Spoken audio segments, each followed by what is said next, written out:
A couple of quick questions and quick articulate answers that you're so famous for, and we'll let you go here. So we want to start first of all with just what we know, the premise of this interview, and of course that is that President Bush, of course, signed an executive order to build a border wall.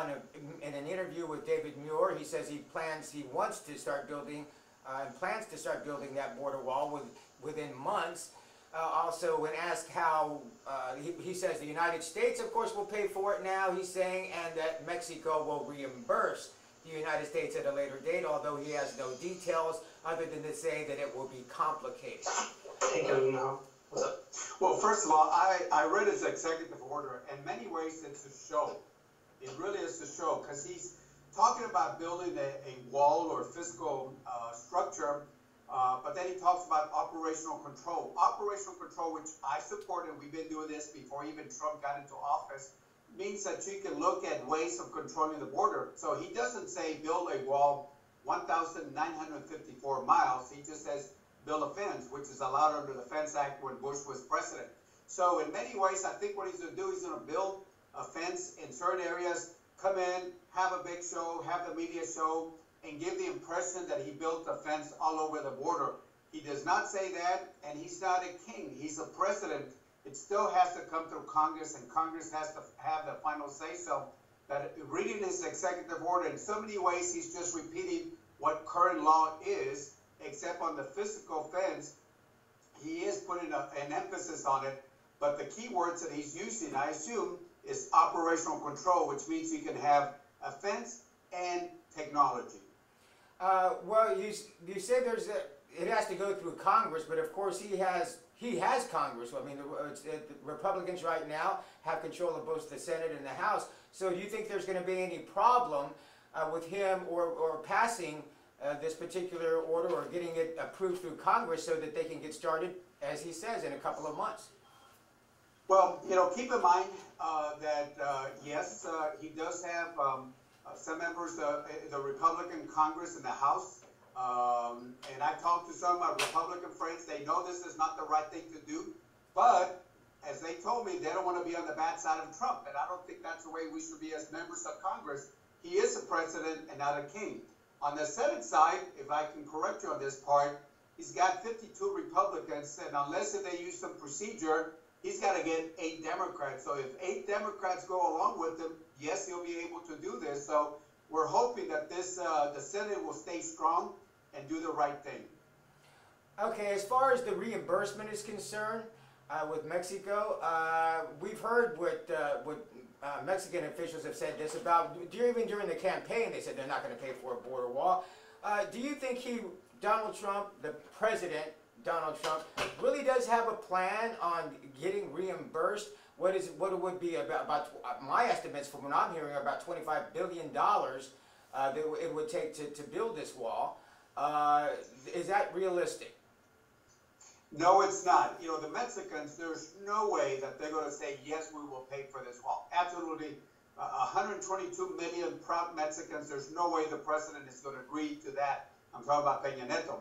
Now, will they then turn around and maybe raise the fees for visas dealing with Mexicans, or try to put a tariff or put a tax on remittances? Or you look at the executive order, he's asking for the money that's been given to Mexico the last 5 years, 4 and 8. He might use one of those and say, oh, this is the way we're going to pay it. But to expect the Mexicans to voluntarily say we agree to that, they're not going to do it. But he's going to find some creative way of saying that he got the Mexicans to pay. And you yourself, Congressman, we know how active you were, especially when it came to Cuban immigration. So, with that being said, do you think this wall is going to be effective, not only in keeping out Mexican people that are crossing the border, which has diminished a lot in recent years, but also all the Central Americans that have continued to flow over our borders? It's a 14th century solution to a 21st century problem. We saw what happened to the Great Wall of China. We saw what happened to the Communist Wall in Germany. We've seen the failures of the walls in the past. It's a feel-good solution.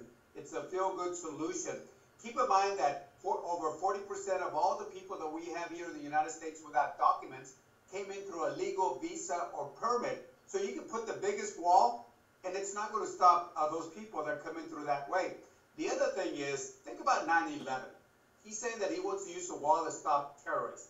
Think about 9/11. Did any of them come in through Mexico? No, they came in through the northern part of the United States. So if you feel or you think that a wall is going to stop a terrorist, they just don't understand reality, and they're just playing to a base that feels that in order to get security, you got to put a wall and a fence. It's not real. It's make believe. It's a show. It's a show by somebody who lost the electoral vote or the election by 3 million votes, and it's his way to show that he's tough with our friends in Mexico. Do you think that everything that he's done so far in his first few days as president is pretty much just playing to his base? His campaigns, he promised the border wall, all this stuff about sanctuary cities, things of that nature. He just wanted to stay true to his base? Without a doubt. I mean, look, the wall is playing to his base, number one. I live in the border, you live in the border. We want to have a secure border, but we feel that technology, personnel, working with our friends in Mexico is the way to do this, to secure the border, number one. So he's playing to his base.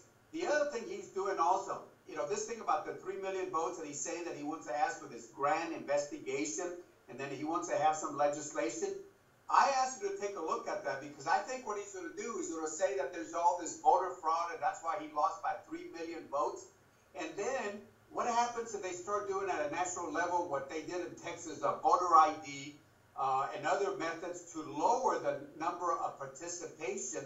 I'm afraid that he has this grand scheme to attack people that didn't support him, quite honestly. It's a show. He's a showman, without due respect to the president. He's a showman, and that's what's in his nature that he's doing.